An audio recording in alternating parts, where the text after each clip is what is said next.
A young woman named Lara is working as a live-in tutor for a wealthy, deeply unpleasant family. The Bancrofts, their daughter, Peggy, is burning up with fever, and the mother is convinced it's appendicitis.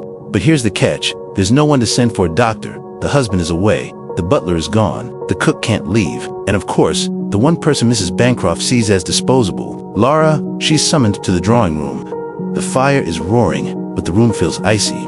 Lara, be a dear, Mrs. Bancroft says, not even looking up from her book. The child is ill. There's some doctor staying at Tebbett's farm, 4 miles across the moor. You'll fetch him, and for heaven's sake, don't dally. Take the dog if you're frightened. The dismissal is absolute. No choice, just a command. In the kitchen, the cook tries to warn her, her face pale in the firelight. It's not right, miss, not on a night like this. Not after everything that's happened out there. You mind yourself at Redmond's Cross. The name sends a shiver through Lara. Redmond's Cross. She's heard the servants whisper about it. An old murder. Something dark. She steps out into the storm, and almost immediately, her world shrinks to the weak halo of her flashlight.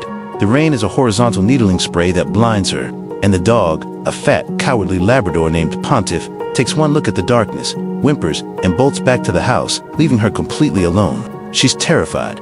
Every shadow seems to move. The wind sounds like whispers. She's just repeating to herself, it's just the wind. It's just the rain. After what feels like an eternity, she finds the farm. They're kind, but the news is bad. The doctor left yesterday. The farmer's son, a silent, hulking boy, offers to lead her part of the way back onto the main path through a shortcut that avoids the infamous larchwood. He leaves her at a broken gate, and the silence he leaves behind is somehow louder than the storm. This is where the real fear sets in, the deep, primal kind. That's when she hears it, not the wind. Footsteps. Firm, solid footsteps on the wet road behind her. She spins around, her heart hammering against her ribs. A figure emerges from the gloom, and relief floods her.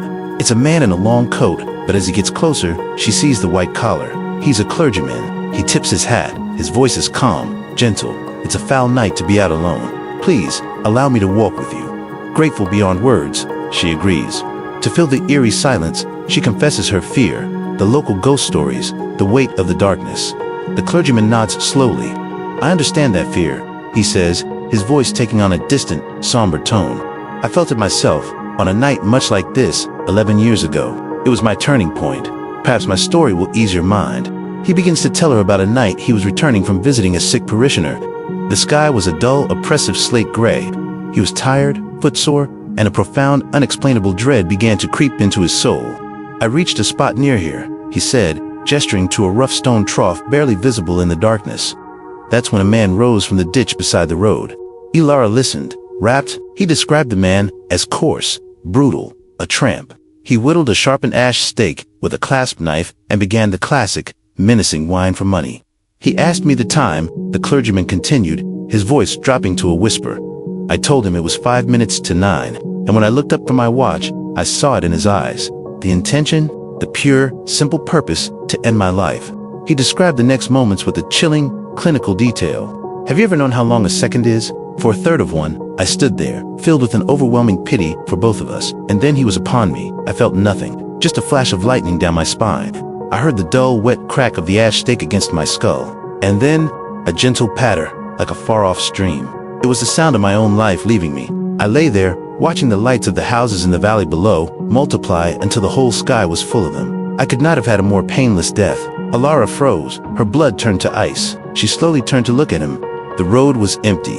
She was completely alone. The story hadn't been a comfort. It had been a confession. A memory from a soul that never left this road. Terror lending her wings, she sprinted the last 100 yards to the Bancroft house, bursting through the kitchen door. Gasping, soaked, and shaking uncontrollably, the cook rushed over. Miss, good heavens, what happened? You look like you've seen a ghost. Before Lara could even form a word, the grand clock in the hallway began to chime, each tone heavy and final. It was striking 9 o'clock.